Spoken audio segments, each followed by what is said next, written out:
Film yang berjudul Muhammad the Messenger of God ini menceritakan tentang kisah perjalanan Rasulullah Shallallahu Alaihi Wasallam mulai dari sebelum lahir sampai diutusnya menjadi Rasul. Suasana kota Mekah yang saat itu petinggi Quraisy sedang menyiksa pengikut Muhammad, tak lain adalah Abu Lahab. Hamzah pun datang menghentikan tindakan itu dan tiba-tiba muncul Abu Sufyan. Hamzah marah kepada mereka melihat kekejian yang dilakukannya. Hamzah menganggap mereka sebagai musuh. Abu Sufyan dengan entengnya berkata bahwa ia sudah berbaik hati pada muslimin. Kalau tidak, dia pasti akan mengusirnya dari Mekah. Abu Sufyan pun melepaskan orang tersebut dan memperingatkan bahwa pengkhianat tidak boleh berada di Mekah. Setelah itu Hamzah pergi ke pemukiman tempat Bani Hashim berada, yang dimana Bani Hashim singgah di luar Mekah di pedesaan kecil antara pegunungan. Namun kaum kafir Quraisy memblokade jalan ke sana agar tidak ada yang bisa membantu Bani Hashim. Penderitaan mereka dilalui selama 3 tahun.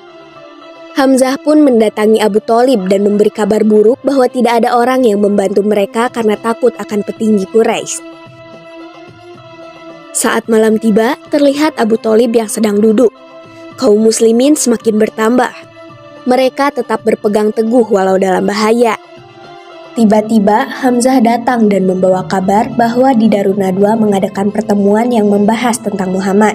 Tak berpikir lama, Abu Thalib pun mendatangi Darun Nadwa. Di sana Abu Sufyan berencana mencegah dakwah Rasulullah.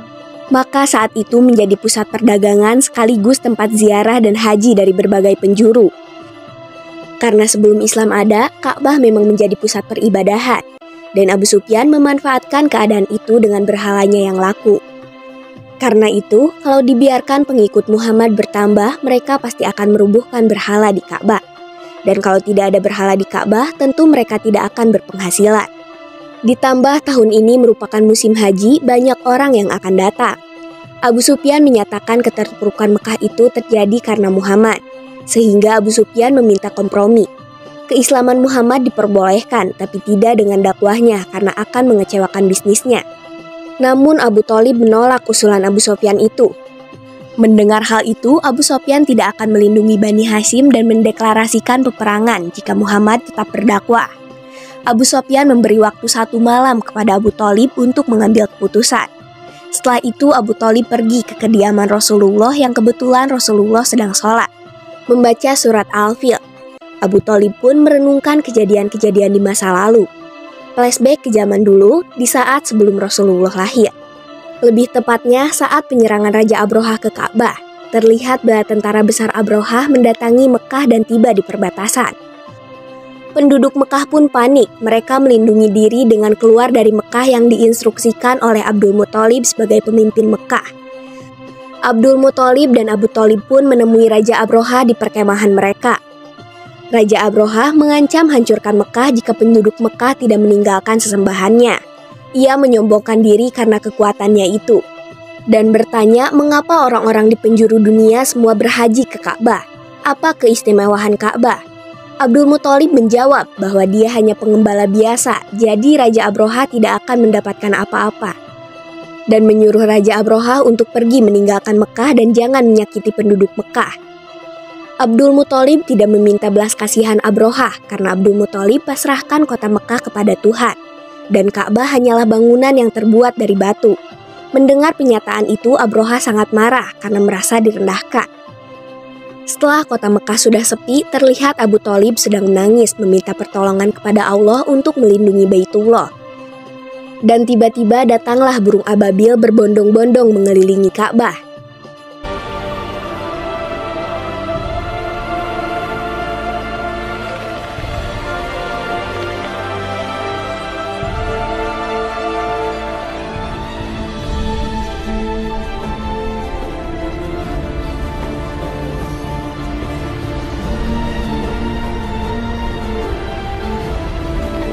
Di sisi lain, tentara Abrohah tiba di pintu masuk Mekah. Ketika hendak memasuki Mekah, tiba-tiba gajah-gajah itu menolak untuk masuk. Hingga terjatuhlah Raja Abrohah. Dan tak lama datanglah burung ababil menghampiri mereka. Lalu menjatuhkan batu api neraka yang dibawanya hingga pasukan gajah dan bela tentaranya itu musnah.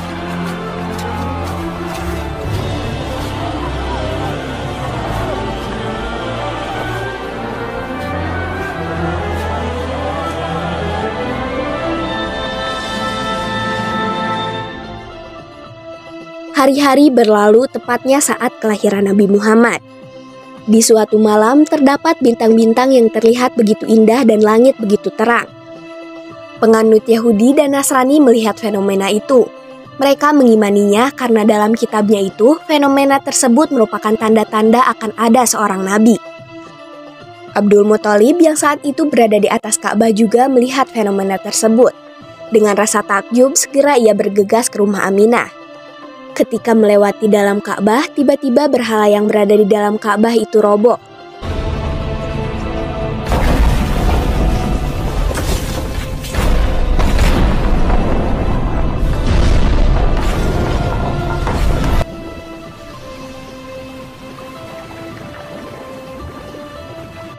Dan setelah sampai di rumah Aminah, Abdul Muthalib begitu bahagia atas kedatangan cucunya di muka bumi. Abdul Muthalib pun tasyakuran dengan memberi makan penduduk Mekah. Namun Abu Lahab tidak menyukai acara tersebut karena menurutnya membuang-buang harta. Di tempat lain tampak penganut Yahudi membahas fenomena bintang itu. Terdapat Ismail yang mempercayai tanda-tanda munculnya seorang nabi. Tapi pendeta-pendeta lain termasuk pemimpinnya itu menolak kenabian baru. Ditambah anak itu lahir di Mekah yang mana pengikut Yahudi sangat sedikit di sana. Ia berdalih tidak akan ada Musa lagi setelahnya, karena Allah sendirilah yang melindungi mereka. Ismail tidak menyerah, dia pergi untuk mencari anak itu di Mekah, yang dipercaya sebagai penyelamat. Terdapat upacara pemberian nama bagi bayi yang baru lahir, yang diberi nama oleh pemimpin suku masing-masing sesuai nama leluhur mereka. Saat itu juga Ismail mengamati acara itu namun tidak ada tanda-tanda yang menunjukkan anak itu berada di sana. Akhirnya dia pun pergi dan tak disangka selanjutnya bagian dari Bani Hasyim yang dipimpin oleh Abdul Muthalib.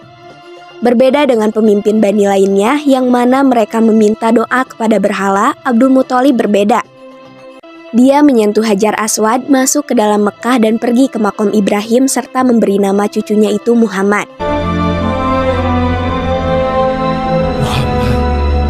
Mendengar nama Muhammad, kaum Quraisy terkejut bingung dengan nama itu. Karena nama Muhammad tidak ada pada Tuhan atau leluhur mereka.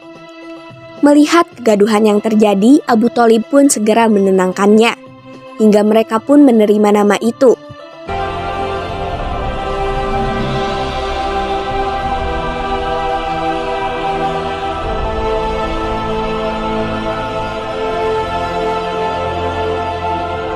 Dan di sini, istri Abu Lahab yang bernama Ummu Zamil terlihat iri dan menangis karena dia tidak bisa mempunyai keturunan. Mereka memang tidak suka kepada Muhammad. Saat itu Muhammad disusui oleh Suwaibah yang merupakan budak dari Ummu Zamil. Dan dengan teganya, dia mengambil Suwaibah dan melarang menyusui Muhammad. Sehingga Muhammad kelaparan karena tidak ada ASI. Karena itu Aminah sangat bersedih melihat keadaan putranya, bagaimanapun dia tidak bisa melakukan apa-apa, karena Aminah bermasalah dengan ASI-nya. Mendengar kejadian itu, Abdul Muthalib pun menemui Abu Lahab keponakannya itu. Namun Abu Lahab mengatakan bahwa Suwaibah budak istrinya, yang untuk melayani istrinya, dan dia tidak berkuasa akan hal itu. Mendengar jawaban Abu Lahab, Abdul Muthalib kecewa karena tidak memperdulikan keluarganya.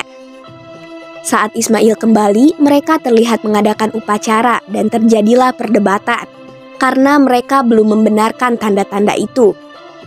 Mereka menganggap jika memang Allah mengutus seorang Rasul itu pastinya sesuai kehendaknya, yang artinya dari golongan Yahudi.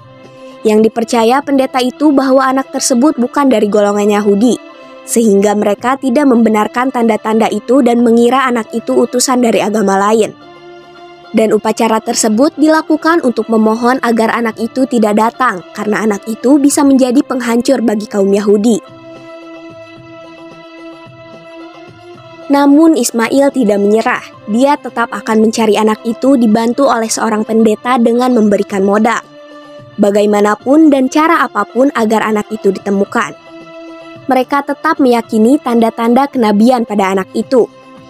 Setelah itu, terdapat sepasang suami istri yang bernama Haris dan Halimatu Sa'diyah dari pedesaan kecil yang bernama Bani Sa'ad.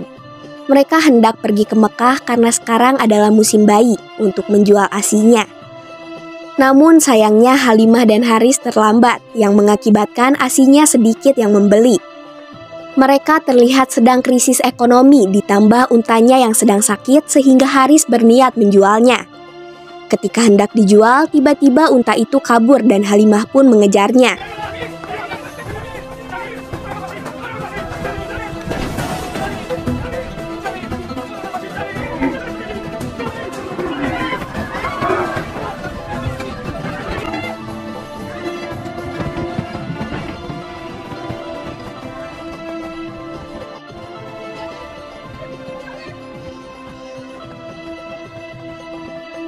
Dan ternyata unta itu berhenti di kediaman Aminah.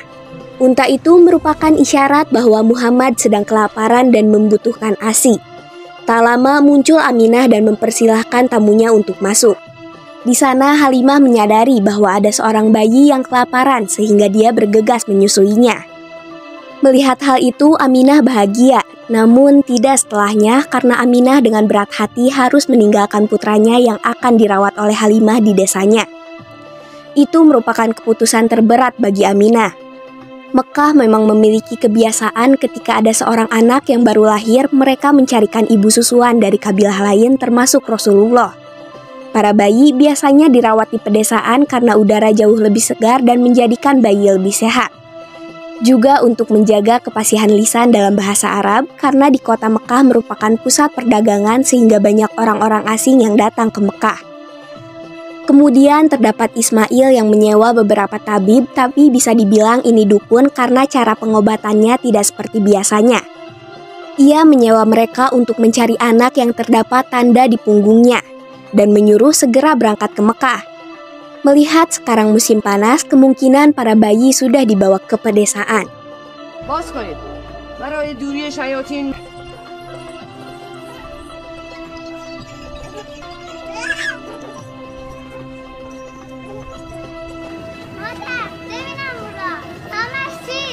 خسته راهی راه سختی محمد بارش